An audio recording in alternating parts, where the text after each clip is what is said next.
There's a toothbrush hanging in the stand. Good morning, fellow Toastmasters. Good morning. Let's all rise for the pledge. Get us going today. I pledge allegiance to the flag of the United States of America and to the republic for which it stands, one nation, under God, indivisible, with liberty and justice for all. As is my custom in the beginning of the meeting, is there any announcements to start off? I also do it at the end because sometimes people come in late and want to make announcements. So that does happen. There's a beer festival, some kind of Celtic festival at the Keenan this weekend. Is accurate, Beth? Yeah. I'm putting on the Beer Wine Fest and we're volunteering. Yep. So if any of you would like to pour beer, they still need a few people under it. So It's only, like you get there at about 6:30 and it's done by 9:15 or something, so it's not long time period. yes. So Beth has indicated that they're looking for volunteers at the Keenan Center for a Celtic event and to pour. It's not a Celtic event, really. Not really. But the Celtic volunteers are helping enforce. They asked us to come collaborate with them. So if also looking for more volunteers, Beth said there's still a few spots available. So if anybody's willing and wanting to do that, that would be amazing. And I would guess point you towards Beth. Would that be the right person? Yeah. Okay. Beth, do you want to say anything as treasurer today? There's your statement. Okay. Nothing happened last month. Okay, nothing happened in regards to transactions, which is great. We want to keep that money if we can for future things. But in addition to that, dues are due. So yeah, so Beth is probably sending out invoices. Figure out how to use the new system, because God forbid we keep it the same and we know what we're doing. Beth is tackling the trials and tribulations of the treasurer job, and we'll send out invoices as she can figure it out. So that is coming. But just leave me the heads up for those of you that haven't paid the full year yet. The invoice will be coming. I have a quick announcement about all of the area contests. I sent an email too, but this Saturday and next Saturday and the following Saturday are all of the 4 area contests. Our area 11 is next Saturday, merged with area 13. I'm the area 13 director. They're still looking for role holders. We have all the main roles, the Zoom host, the contest chair, and chief judge for all of these. Thank you to those of you in the club who've already volunteered for some of those roles and others, but they are looking for additional judges, ballot counters, and timers. So please let me know if you would be interested. They're Saturday mornings, the next 3 consecutive Saturdays on Zoom at 9 a.m. Thank you, Mr. President. You. And one more announcement from Mark Crane.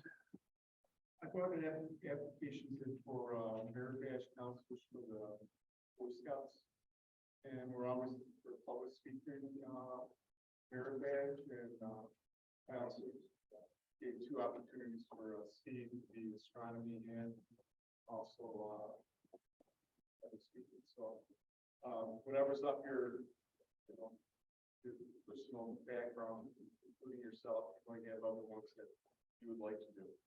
And I have another application.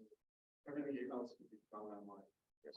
So Mark Crane is looking for volunteers to do merit badges. Yeah, we all have a wide variety of skills here.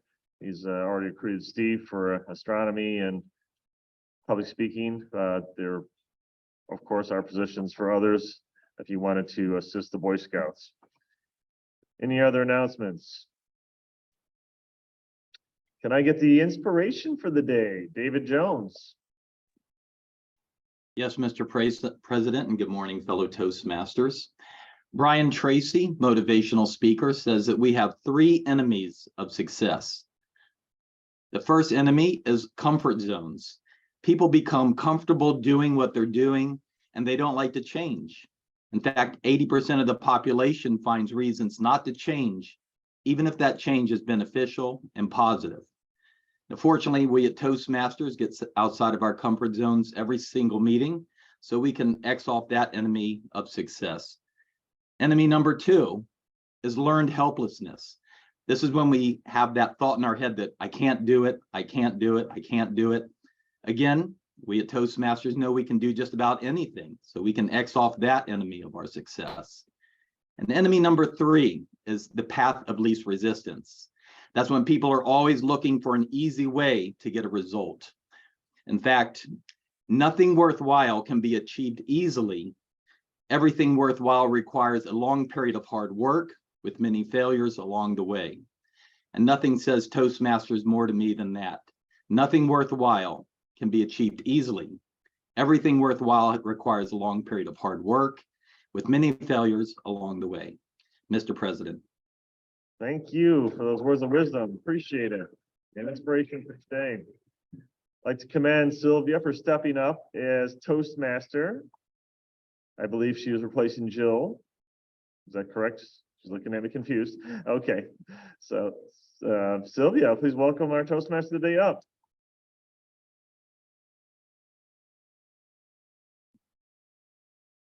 Morning. Morning. I'm going to read who's on Zoom and who's in person because my table topics volunteer, Jen. Thank you. I asked her yesterday in the last minute if she would fill in if I didn't hear from Ryan, and she graciously did. So who's in person, Jen, for you to know, is myself, of course, Gerald Stevens, Mark Crane, Steve Smith, Jackie Kenny, Nancy Ferry, Len Thornton, Beth Banks, Marty Jansen, and Tracy Farrell. So you would know. And Zoom for everybody here to know is Mike Licata, David Jones, Eric Schneider, Thomas Helwig, Mark Campos, Phil Russell, Carol Ann Halstead, Jennifer, of course, and Kate Orr. So I would like to start with a toast. We haven't had one in a while, I don't think. And it's not really much of a toast. I've kind of read a little poem, a beginning early this morning. It's from the movie Groundhog, a few little sayings here. Work without hope. All nature seems at work. Slugs leave their lair. The bees are stinging. Birds are on wings. And winter slumbering in the cold open air.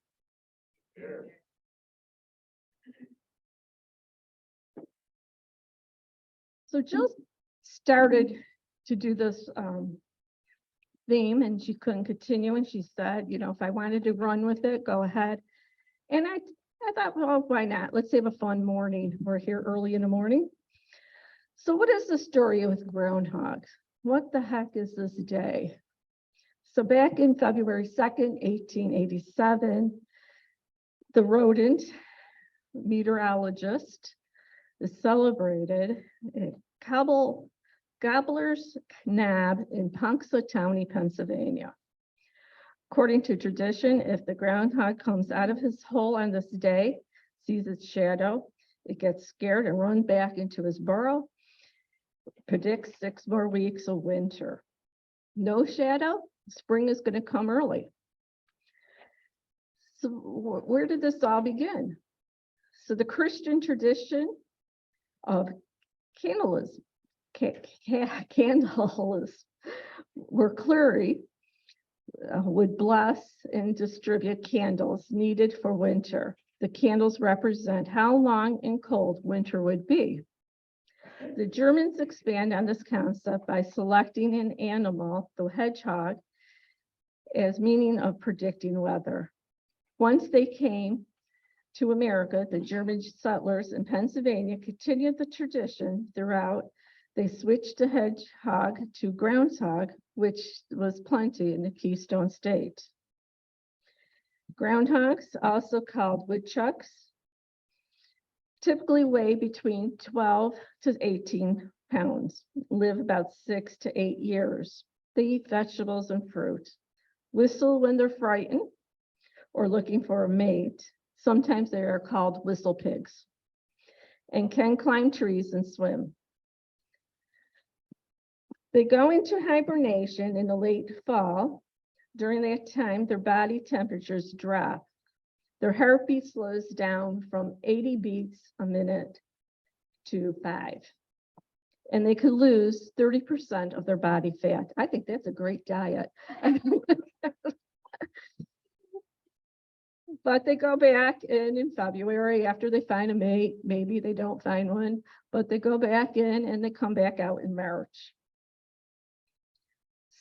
So how is this a prediction? How accurate would you say it is?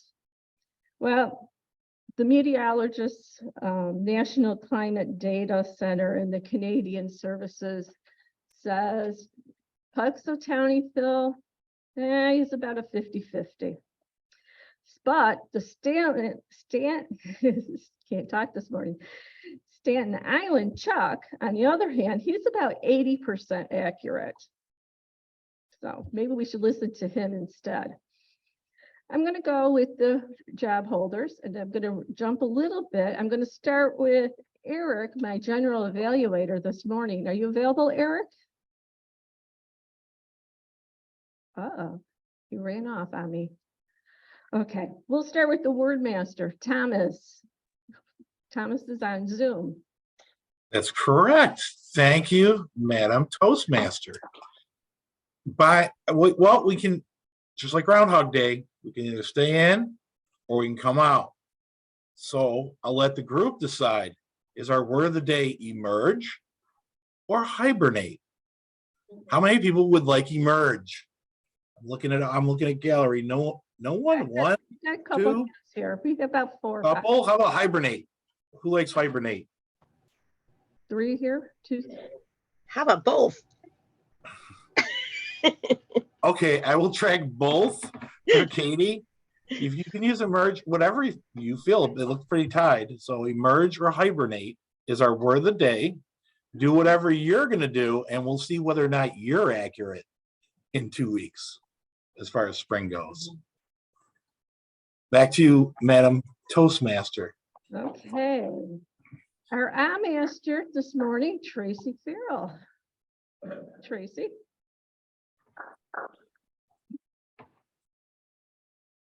Good morning. Good morning. Good morning, fellow Toastmasters. My job is to count the ahs, ums. I would say pregnant pauses, but if you can choose between a filler word or a pregnant pause, choose the filler word. I am also going to be your grammarian, correct? This may be your lucky day because I'm not the best grammarian, but I will do the best. And I hope that we all emerge to be better speakers as a result. Thank you. Quote master, Beth Banks. Do you have a quote this morning?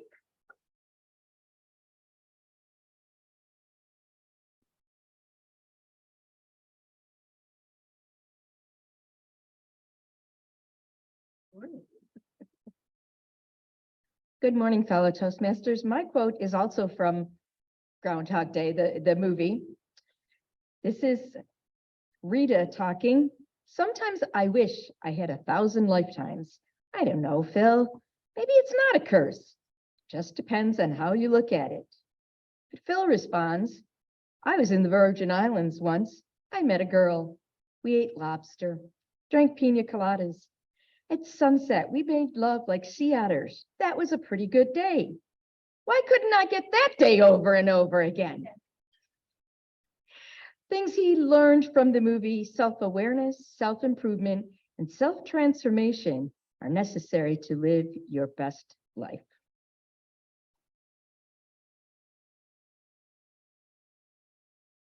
Our just this morning is Jackie Kenny. Jackie.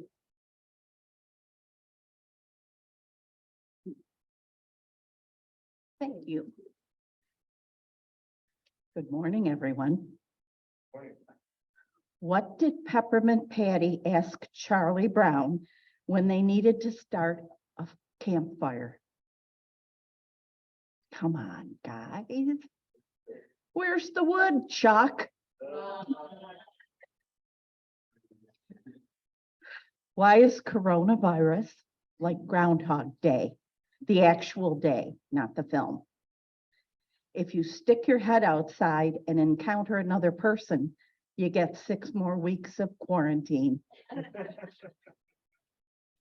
I love February because it contains 2 of my favorite annual events, Groundhog Day and the State of the Union address.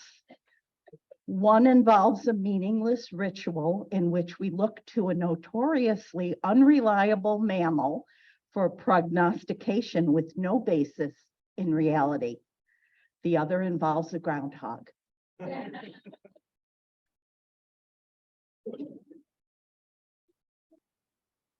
Quiz masters this morning is Nancy Fury. Nancy.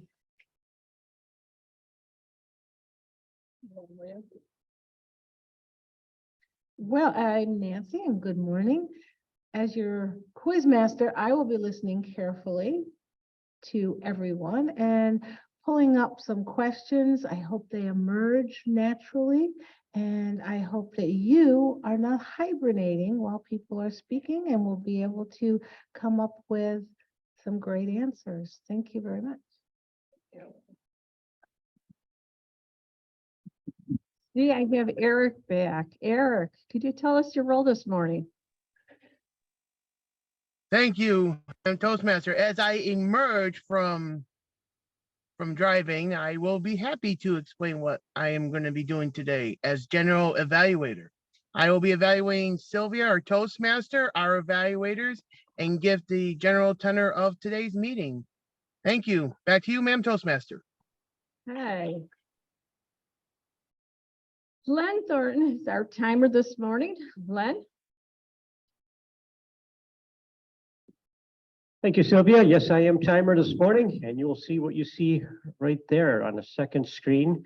A kind of blurred out version of our meeting space here with a background of either green, yellow, or red. You all know the timing parameters. We're all members here. Enjoy the meeting.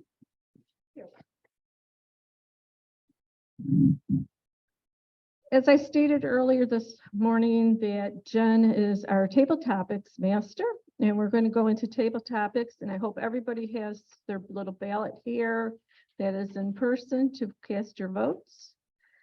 And we will start. Jen, would you like to start with table topics? I would love to start with table topics. I did hear that there are a few folks who don't have roles today, so I will call up my first individual. Steve, I heard you do not have a role, and don't forget the words today are emerge and hibernate. So Steve, if you would like to join us for table topics, I will happily give you your question. Your question today: in the movie Groundhog's Day, Bill Murray gets to repeat a day to try to get something right. So do you have any days in your life that went so terribly wrong that you would like to repeat them to get it right? Or perhaps a day in your life that went so terribly right that you would like to repeat it just to enjoy it?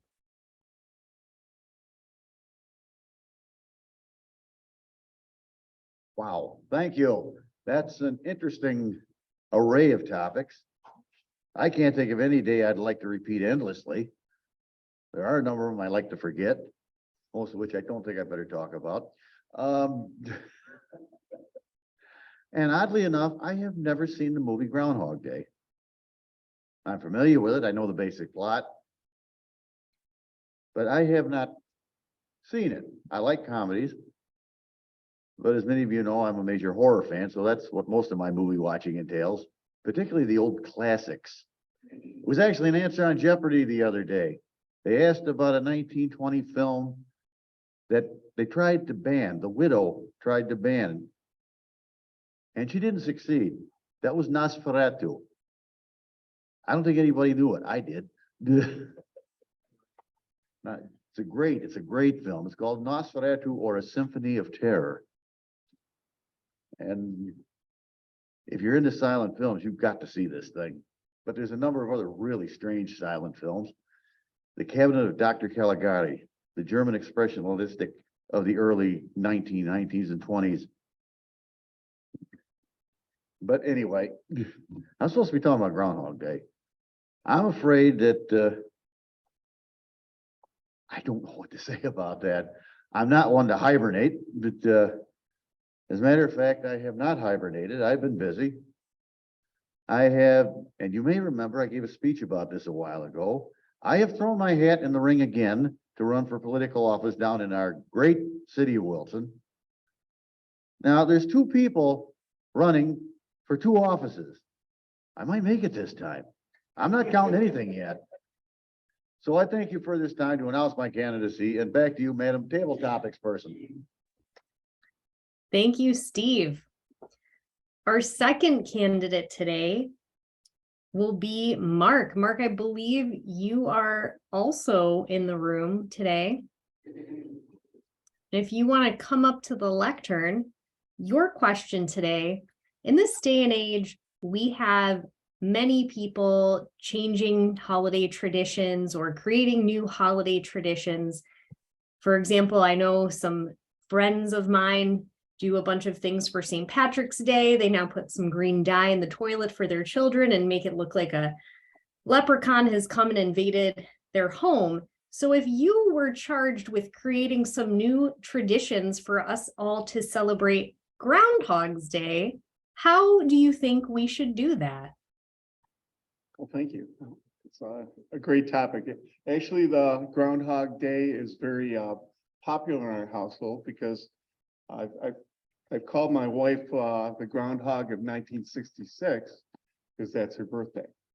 And she was born in Lewiston, and we make a big deal about Groundhog's Day, except in Lockport, I guess north of the Pennsylvania border. It's hard to find a groundhog card.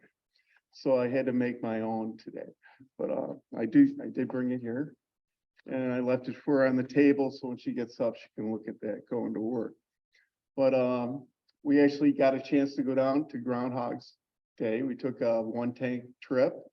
We went to Pennsylvania, Punxsutawney, and since it did come out of Candlemas and the Germans, the German folks have a great way of having their Pa band playing. They have their they got the beer flowing, they got the people dancing, and they brought that to America. The reason I was told about the local tradition of seeing your shadow and not seeing your shadow, they related that to Lake Erie, because if it was totally covered with ice, they would have clear skies, so they would see a shadow. If it was warmer, there was more moisture in the air, there was more clouds present, so you would not see your shadow. And so that's how they had that related. And how they attached it to the rodent that's in Pennsylvania, it's kind of beyond me, but they've seen this very large one. We have one at the end of the street in my neighborhood. And but here, since we're north of the Pennsylvania border, it's called a woodchuck. And in Dunkirk, it's woodchuck Dave, and south of the border, they become groundhogs. So we do a big celebration at our house. And as a matter of fact, I got a woodchuck sent to my home over on Walnut Street after we had gone down there. Actually, it was a stuffed animal from Punxsutawney, and I poked holes in the box, and I brought it in the house. I said, "It's a live animal, hon." And I'm drumming on the bottom of the box, and my wife, she's going, "Don't open it, don't open it." And we open it up, and I kind of made a jump out of the box. And what an ugly stuffed animal! But you know, I guess they can do anything sewing down there. They're very creative people in Punxsutawney. But the year that we were there was the millennial celebration of Groundhog's Day, and the woman that was there was this woman who had won Survivor, and the reality show. And she showed off her bikini, and it was like around 10 degrees out. I have to give her a lot of, she had a lot of guts, and but people loved it. It absolutely was wonderful. But that's how I would increase, I would tell you that if you got a 1 tank of gas, you should go down there at least once in your lifetime. I strongly suggest that you go there. You'll have a great time. Thank you. All right, thank you, Mark. And our final contestant coming from Zoom world, Kate, I believe you are available without a role today as well. So your question is, Punxsutawney Phil every year makes a prediction about the end of spring. What are your predictions for 2023? What a great question. Thank you, Madam Table Topics Master. Well, I predict that we'll all be hibernating a little bit longer because of cold weather. That's what Farmer's Almanac says for this area, at least. I'm not sure about North Carolina. Maybe we should all visit. That would be an excellent prediction. We're going to visit David Jones in Charlotte. We're going to go to the Queen City. I feel like Buffalo's been called the Queen City before too. So maybe like from one Queen City to the next, but now we're the Nickel City, I think. I'm not sure what else Buffalo would be called besides that. So maybe we'll set up a tour from the Nickel City to the Queen City in honor of Charlie Deacon, who always wanted to get us to all go on a bus tour together. And that was more for TI or Toastmasters International Conventions, but we can make it a little bit different this year. That would be great. Probably in the next couple months would be best while it's cold up here. So let's all band together and focus our energies on setting up a bus tour. If not this year, 2024, everybody. I'm thinking 2024. We could emerge from New York and do our best with a trip down south. A little bit of summertime sunshine wouldn't hurt in February. So David, if you didn't know already, tomorrow here in the area where I live in Olcott Beach, it will be a high of 9 degrees Fahrenheit and a low of, I think, 6 degrees Fahrenheit with wind chill. Just who knows? Who knows? Well, I decided to go to Pittsburgh this weekend. It will be 10 degrees warmer. Hallelujah. I can't wait. Pittsburgh, everybody. Thanks so much, Madam Table Topics Master. Thank you, Kate. Thomas, can we get a Wordmasters report today? Thank you, Madam Table Topics. Steve used the word hibernate twice. I didn't hear Mark use either word, and Kate used emerge and hibernate each once. Thank you, Thomas. And do we have a timers report from Len? On his way up.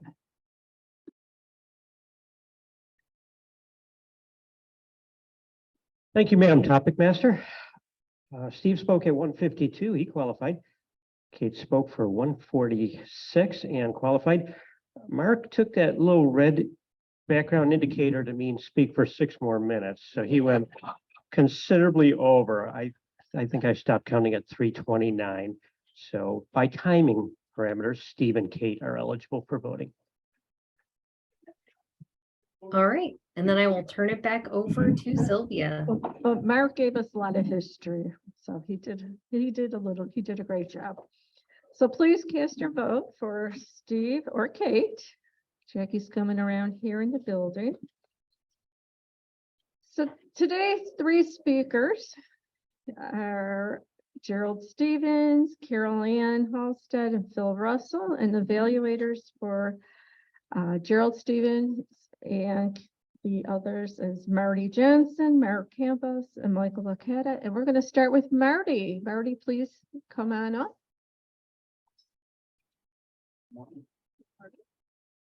Good morning. Thank you, Madam Toastmaster, fellow Toastmasters and guests.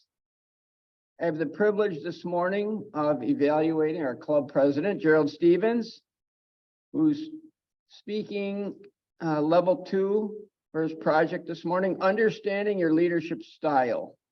It's a 5 to 7 minute project, and the purpose is for the member to identify his primary leadership style or styles and to share some aspect of that style with the audience.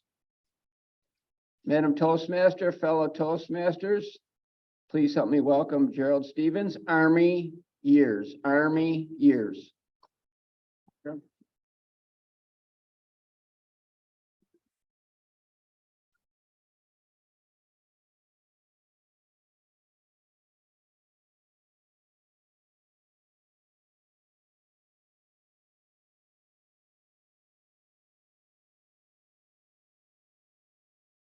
Can you hear me? Can you hear me out there? Great. Army years. I did want to talk a little bit today about leadership, and I definitely will talk about the Army portion of that. But a little bit of background first. Over the years, I've experienced a bunch of different leadership styles and different folks that I've learned from, or privileged to learn from, all the way since I was a young person in Boy Scouts. Very valuable for starting off people in the leadership realm. I've been chairs of different committees, presidents of different clubs, and involved with chiropractic leadership as well on different levels. So I feel like I picked up a few things over the years, which are useful. But Toastmasters has a nice thing in this project where they do assess yourself. And I'd like to do self-assessment.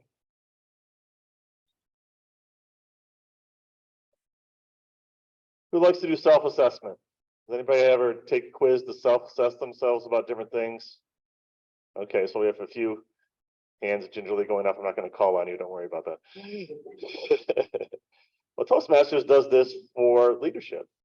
So I took their little quiz as part of this project.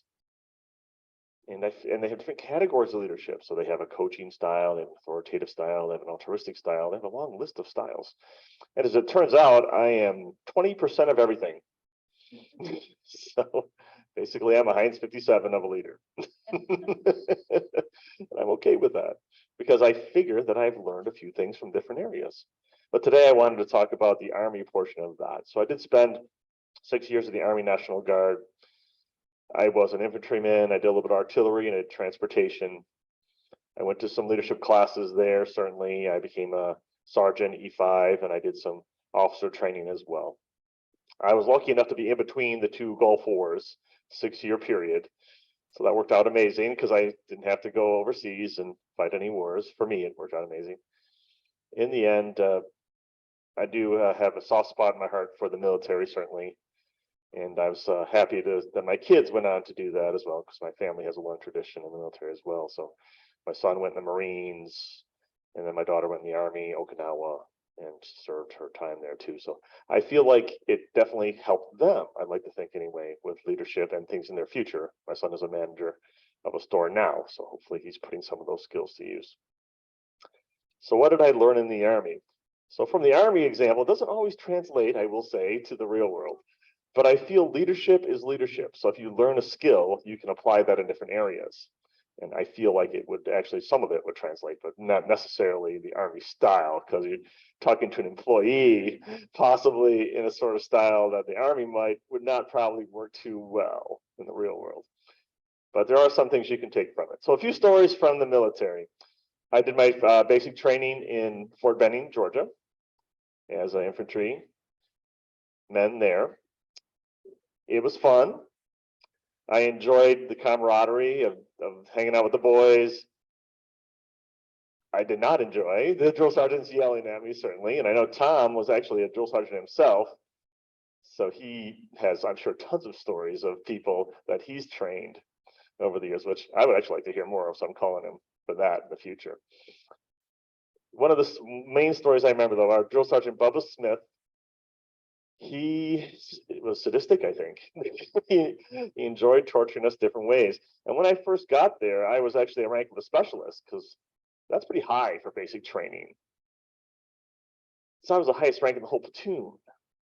So who's going to be put in charge first? The highest rank. And I knew nothing at all of what I was doing. So I was in charge, and I don't know what I'm doing. So I was fired shortly after that, which is fine, because everybody gets a chance. And they find out ridiculous things to fire you for as well, which is fun. So Sergeant Bubba Smith, he liked to torture us. One time he played this thing called the uniform game. Well, I'm self-named that because it was a game, I thought, because they have a timer and they have you change from different uniforms, all the way from physical training uniforms to full chemical gear. And of course, the time becomes less and less and less. And nobody eventually qualifies according to time in this game. I did pretty good in the beginning, But in the end, we're all running around in 95-degree weather, heat cat 5 for people that are in the military. That's pretty hot and humid. And we had full chemical gear on and rucksacks, and we're doing push-ups and running around in that. One of our squad members happened to have a father who was a full bird colonel. He did not like that because that was definitely a health risk, I will say, for the troops.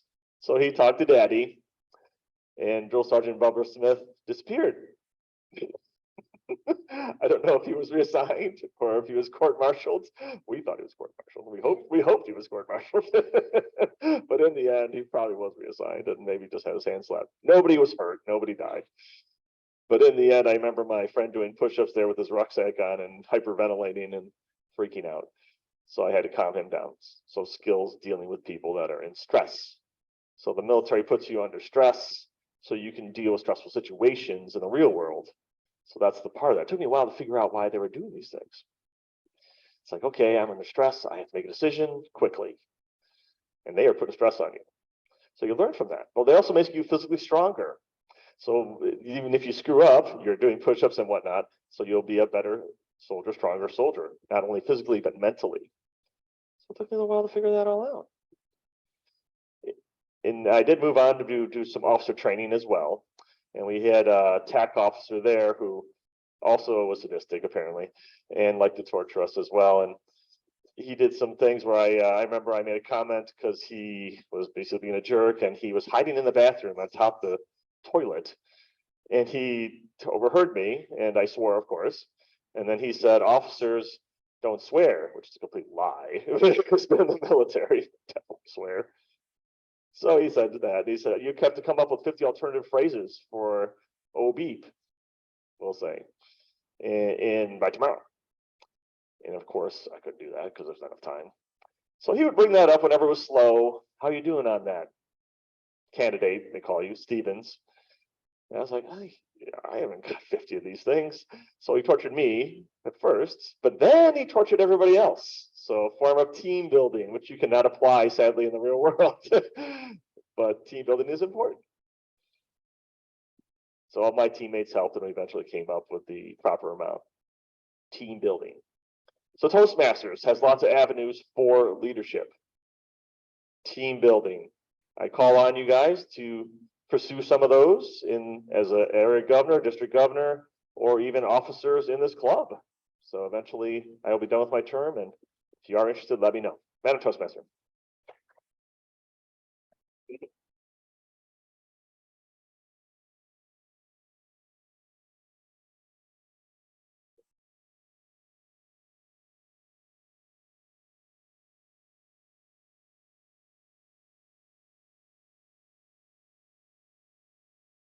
Our next evaluator, Mark, is going to be evaluating Carol Ann, and both are on Zoom this morning, nice and easy. Mark, do you know anything about Carol Ann's speech this morning? I certainly do, Madam Toastmaster. Thank you, Madam Toastmaster. Fellow Toastmasters, good morning. Hopefully you can hear me well this morning. As you can see, I'm using a different device in a different location, and I don't have my customary headgear to assist with audio, but it is my privilege this morning to evaluate Carol Ann Halstead. She is working from the Presentation Mastery Pathway, a level 3 elective, which is connect with your audience. The purpose of the project is for the member to practice the skills needed to connect with an unfamiliar audience. Additionally, Carol has communicated to me that a goal of hers today is to try very hard to eliminate filler words, ahs and ands. Mr. Timer, her time is 5 to 7 minutes. And Madam Toastmaster, do you have her title? I do. Carol Ann's title of her speech is Like Groundhog's Day. Carol Ann.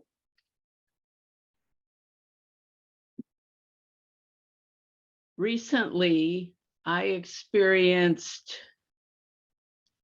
something like Groundhog's Day because it was a repeat of the same scenario a few times. While I was receiving chemotherapy, one of the criteria they want you to watch out for after receiving it is if you develop a fever of 100.4 or higher. I had to notify my healthcare providers if this happened. Each time that it happened, it was later in the evening. I called Roswell and was connected to the main switchboard. I told them what my problem was. They informed a member of the lymphoma team who got back to me. And each time they instructed me to come to the hospital to their assessment area. Each time my oldest daughter, Katie, drove me there. And once I arrived, since it was later in the evening, we had to press a buzzer so that security would let us in after we told them why we're there. We went to the second floor, and each time they took blood samples, they did the COVID test. And the one advantage of their COVID test is it can test for many viruses. And at one time, I was positive for whooping cough, and that cough stayed with me for quite a while.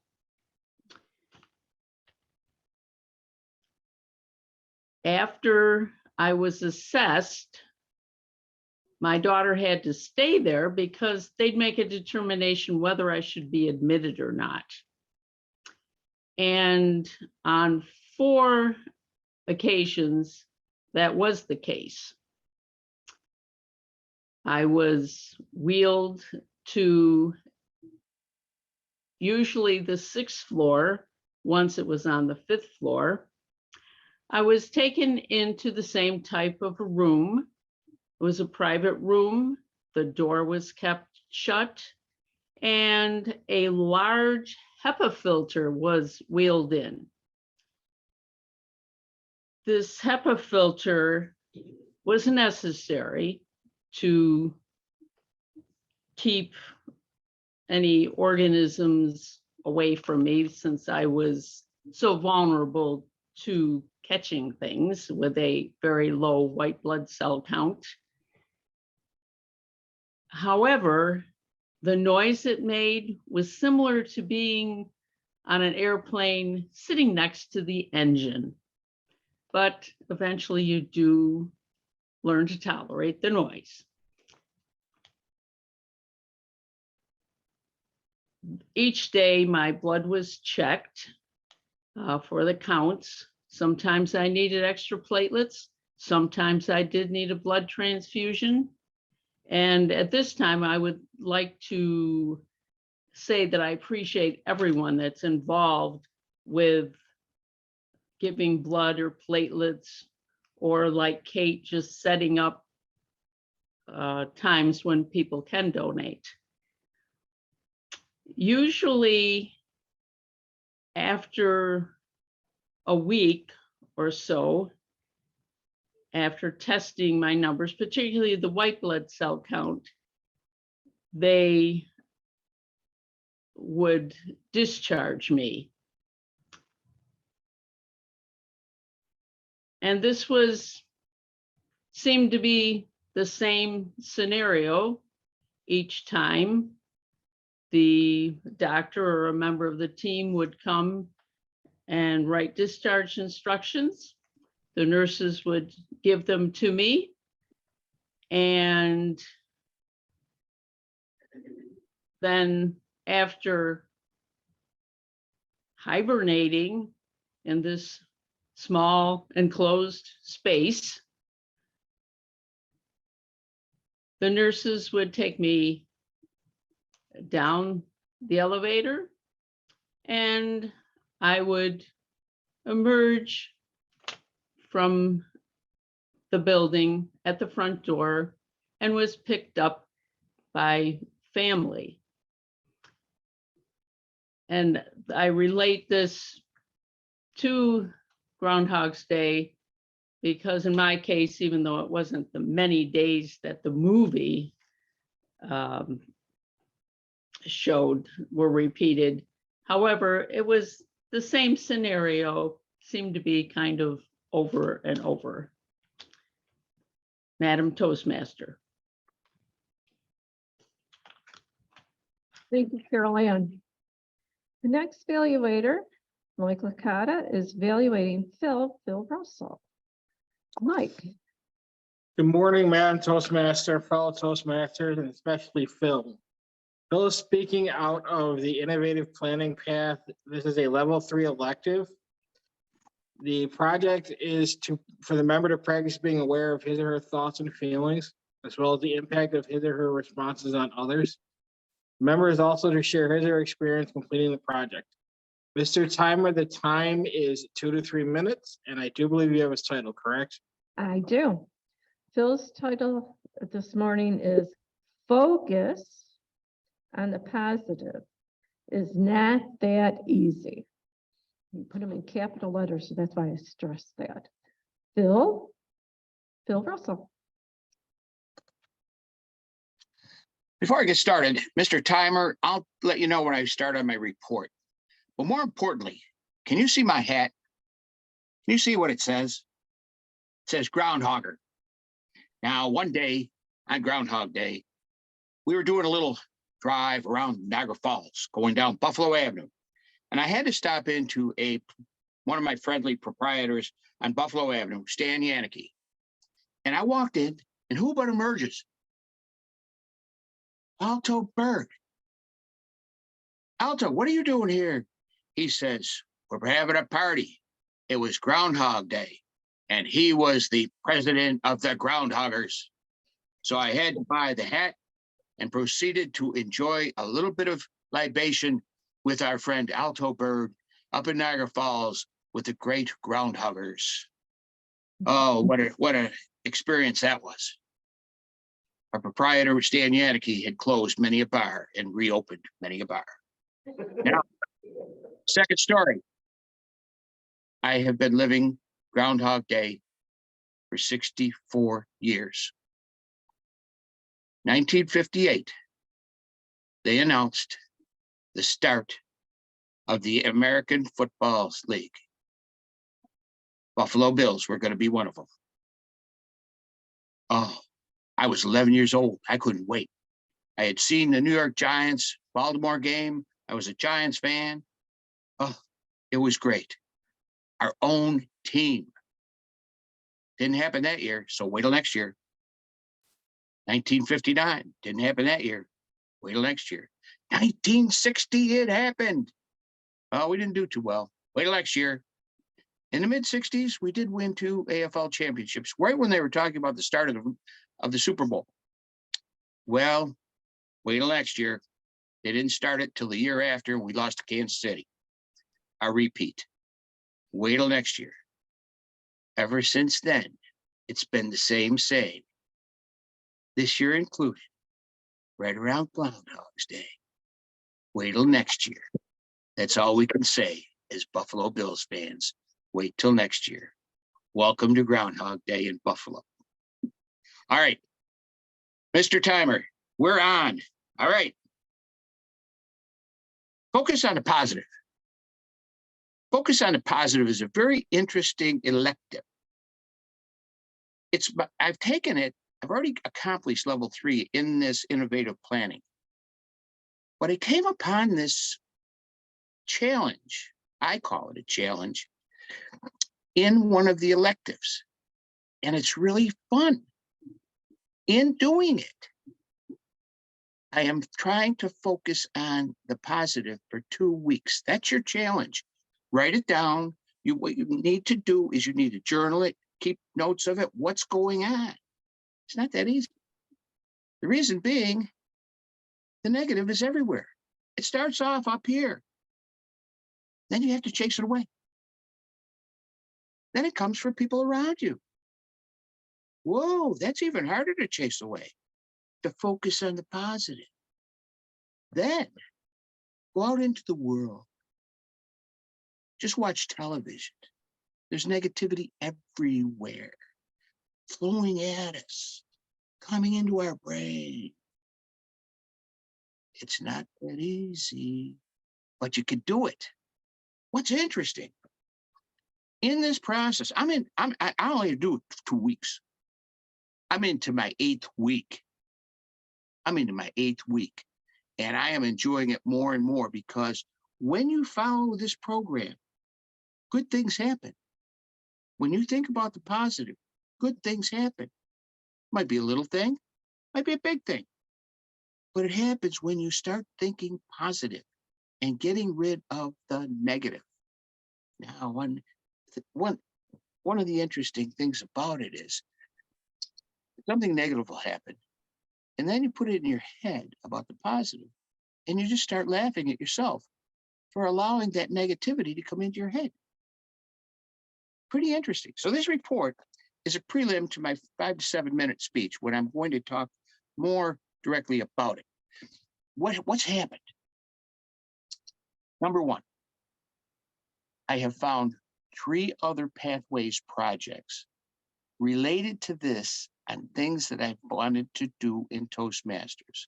That's the beauty of pathways. It leads you to something that you've been thinking about, but you have to open your brain to it.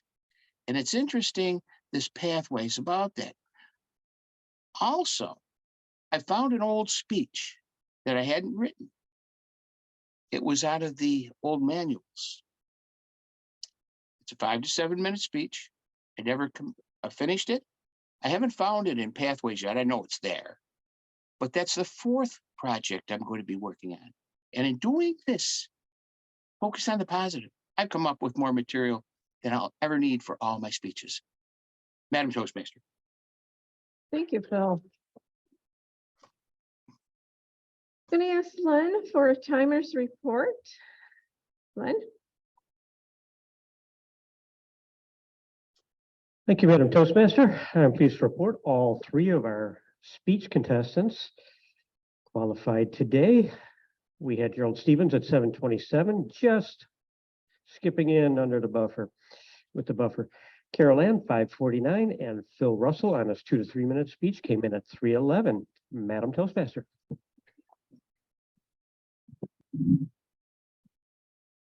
I will start with Marty. I know Marty's pressed for time, has to get to work, and he is going to do Gerald's evaluation.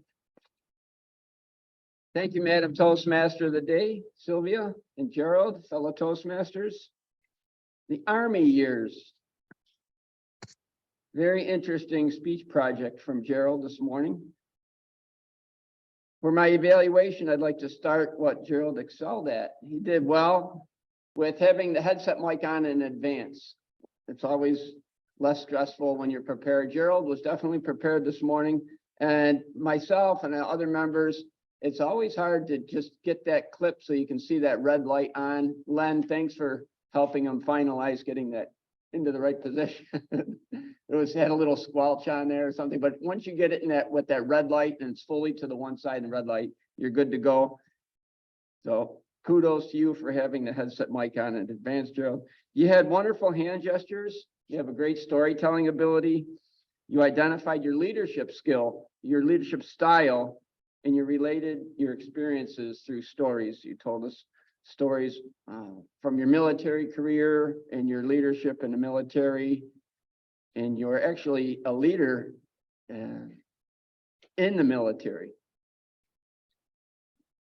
And the primary objective you reached, which was to identify your style and relate it to us, even though you said you were 20% with each of the categories of the styles, I feel that you explained through your title, the Army years, how your style came to fruition through your experience in the Army.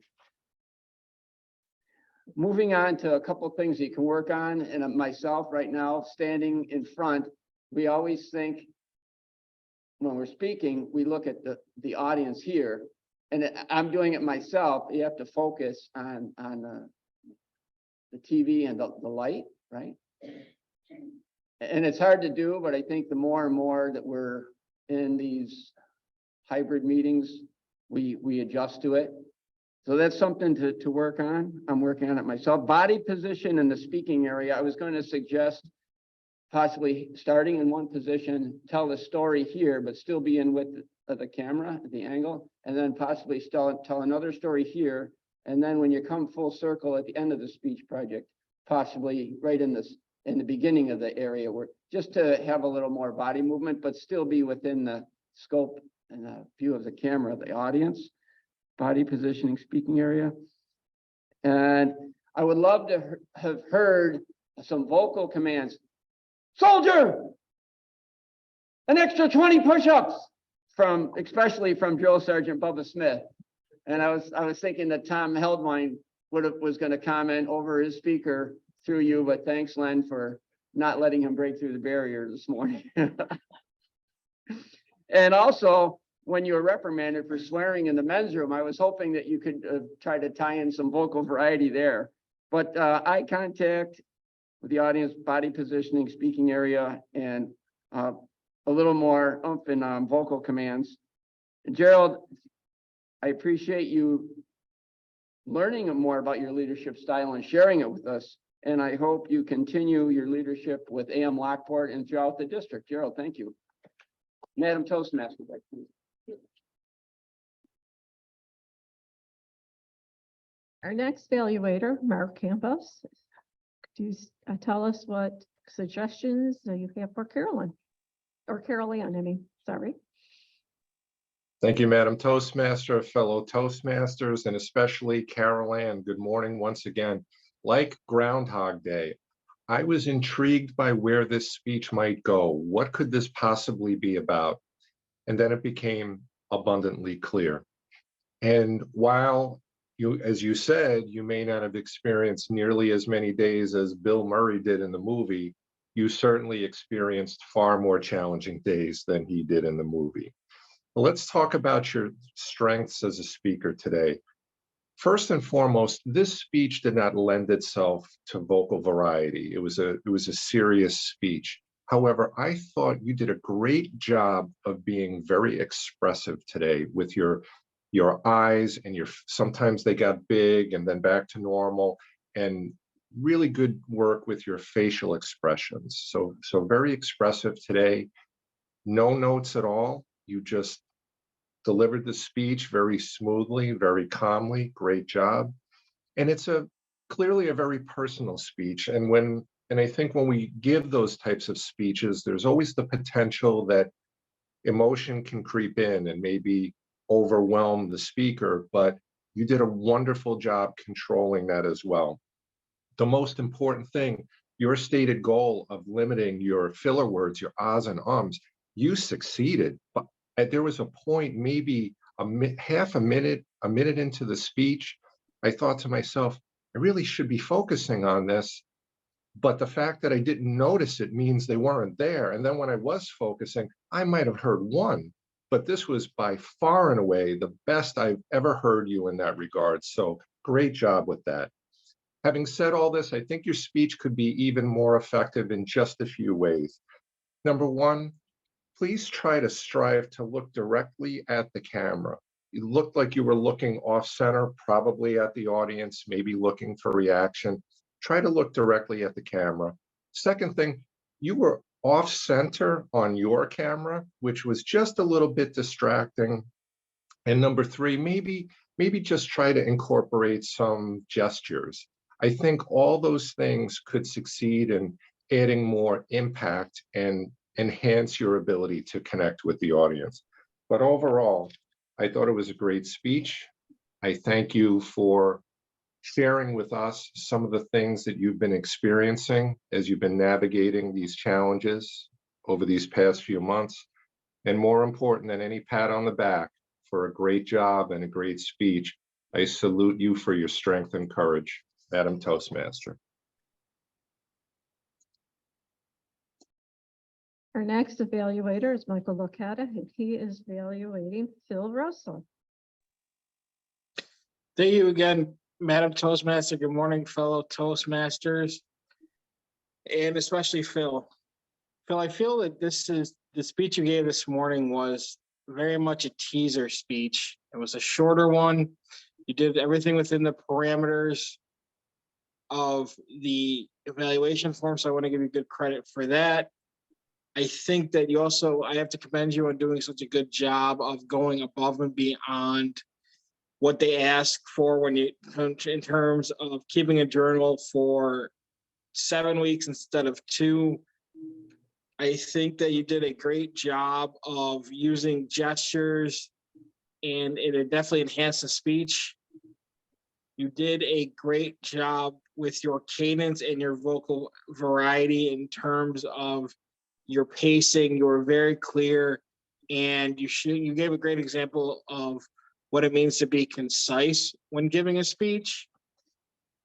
It's very hard, I've always found, to plan out an actual 2 to 3 minute speech without overstuffing it, without putting too much in. So I have to also commend you on coming in on time. One of the changes I would suggest that you would make is maybe spend less time worrying about your background, because one of the few distracting things I did notice was, so when you have a background that you added later, it's distracting when you make your gestures, and we either lose your hands or we can see the natural background behind you. I think that is one of the more distracting things. The other thing that I would add is make sure that you're centered in front of the camera. I know I'm not right now, but make sure you're more centered towards the middle of your shot, because again, that plays with much of the background that you've added. And if you're too off center, it's very distracting and it can take away from the speech.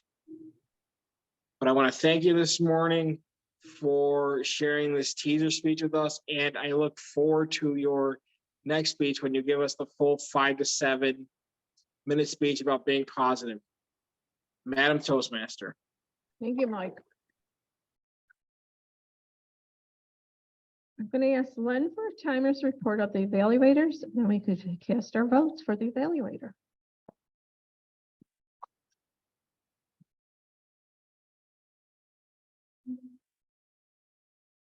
Thank you, Madam Toastmaster. I put the online polling up for speaker. I wasn't able to squeeze that in before we started the evaluations.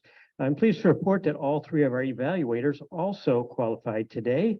Marty Johnson just squeaking in at 327, Mark at 245, and Mike Licata at 222. As soon as we're done with the speaker voting, I'll put up the evaluator voting. Back to you, Madam Toastmaster.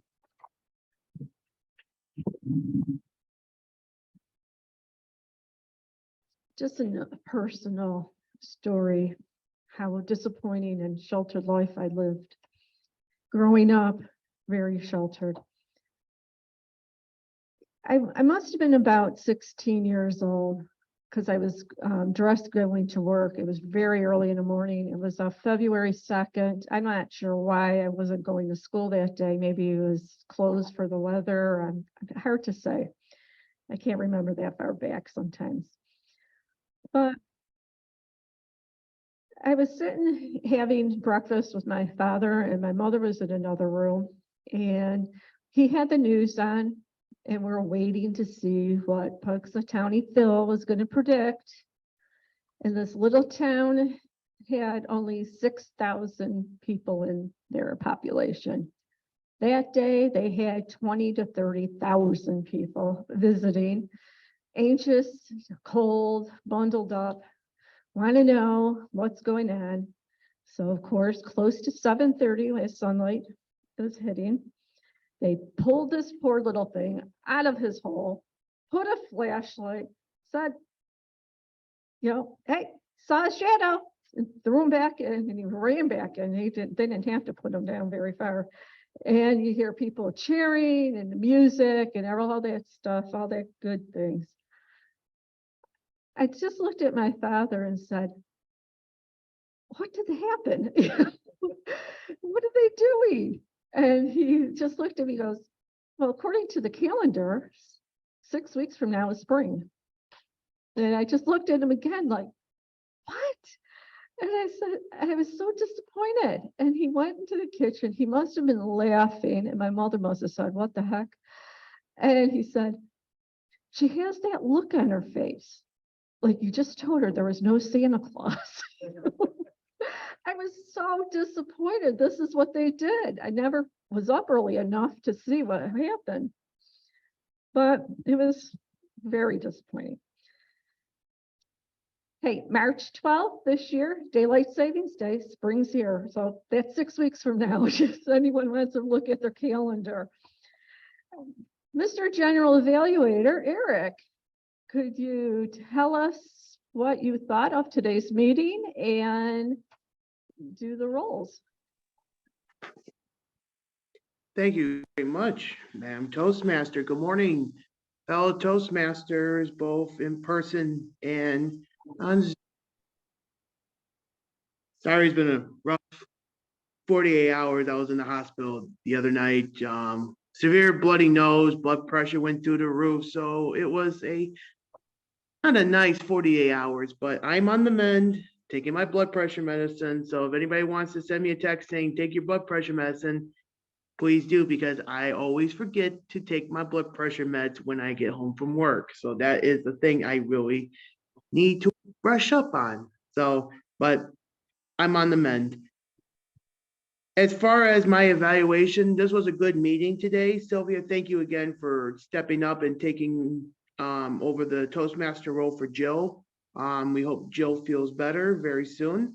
And I like the word of the day with emerge and hibernation, because right now with this weather, I feel like we should all be hibernating at home and just relaxing.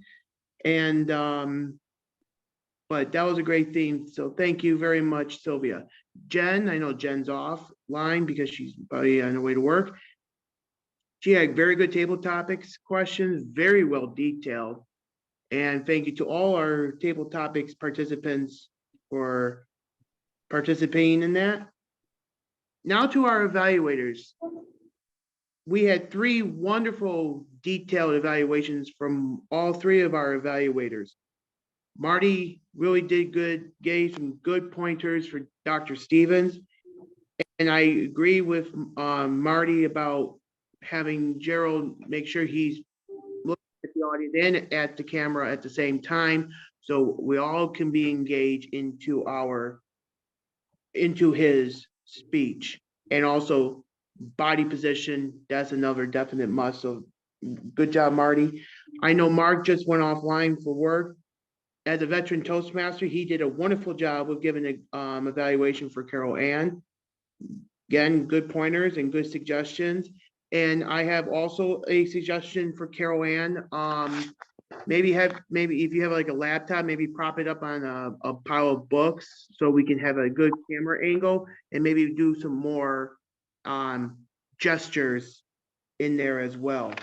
And to Mike Licata, and I know he's off screen, but he really did good with his evaluation for Phil's speech.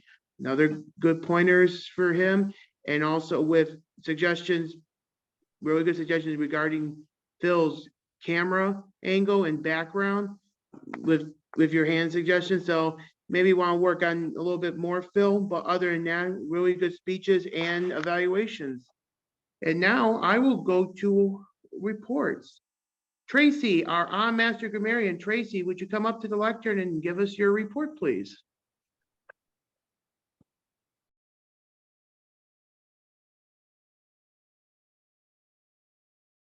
Thank you, Mr. General Evaluator. As I promised, grammar was pretty good because that is not my forte, so you all passed. I'm going to catch you all on the ahs and ums. There was 22 ands, 4 ahs, and 36 so's.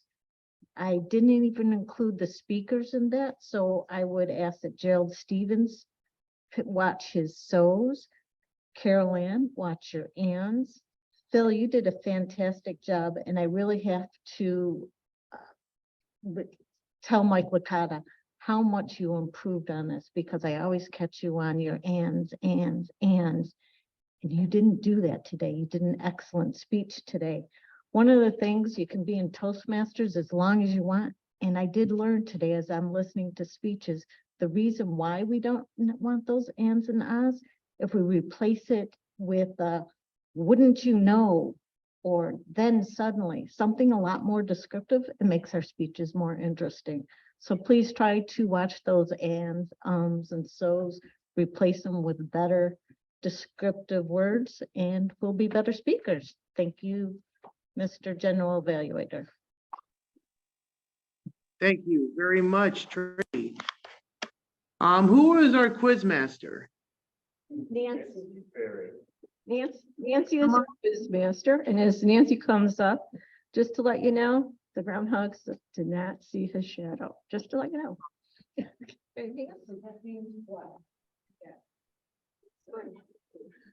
Oh, okay, so spring's on time, right? Okay. What diagnosis emerged when Carol Ann was tested for COVID? Whooping cough. Who was Gerald Stevens's drill sergeant in basic training? Bubba Smith, right. What year did Mark go to Punxsutawney, Pennsylvania to celebrate Groundhog's Day? He didn't tell us, but it was the 100th anniversary. Oh, I thought you said it was the 100th anniversary. Okay. The millennial, sorry. 2000. Okay. What AM Lockport Toastmaster will be running for political office this year? Steve. What challenge emerged for Phil when working on his Pathways Innovative Planning? Speech ideas, but focusing on the positive. And it was for 2 weeks. And how long is he currently doing the same thing, focusing on them? I believe it was 8. What common reminder emerged from the evaluators about use of camera in person and at home? Listening. Focus on the camera, which I wasn't doing. I'm looking at my paper. Center yourself in the middle of the camera and use more hand gestures. Thank you. Thank you so much, Nancy. And our word master, Thomas Hellwine, how did Emerge and Hibernation do today? We have a mixed crowd because they did equally well. You are tied for first place with 3 uses along with our 2 table topics people. Everyone else mixed it in there a little bit, but like most things, once the speeches started, evaluations, it kind of dies off. But that's typical, but those are 2 words you can use in your vocabulary coming forward. Back to you. Thank you very much, Mr. Wordmaster. Now I will invite up Dr. Stevens to announce our winners and close out the meeting. Mr. President. Thank you, Eric. Appreciate everything you do. First, our winners, drum roll, please. There we go. Our best table topics winner is Kate Orr. Good job, Kate. Our best evaluator, Mark Campos. And our best speaker, Carol Ann.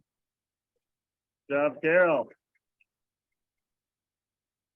All online today, I may add. Appreciate their participation. For the next meeting, our Toastmaster is Marty Johnston. So we'll have to message him, let him know if he doesn't already. Kate Orr as speaker, Nancy Rose and Tom Heldwine, Dave Licata as alternate speaker.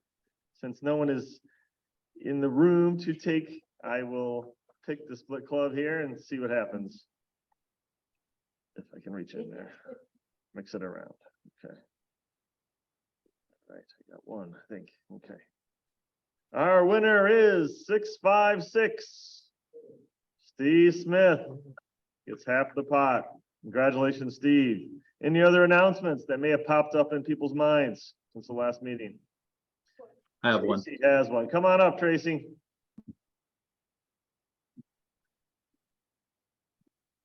just want to announce, last week in my speech, I talked about the brick personalized that you can purchase, and I do have pamphlets if you would like one today. Thank you. All right, thank you, Tracy. For a good cause. Go out there and recruit, Toastmasters. We need some new blood in this group. I have a Talk to your quick friends. announcement. Have a quick Yeah, and announcement. Dave has an announcement as well. I just put, David, you are on mute now. I am on mute. That was the first. We have TLI training tonight at 7 o'clock on Zoom. If any of your officers need training, I put a link in the chat where you can reach out to me if anybody needs it. I'll be running the president's training, but we do have it tonight at 7. All right, thank you for that. Any other announcements? Okay, I'd like to adjourn the meeting. Go out there and kill it, people.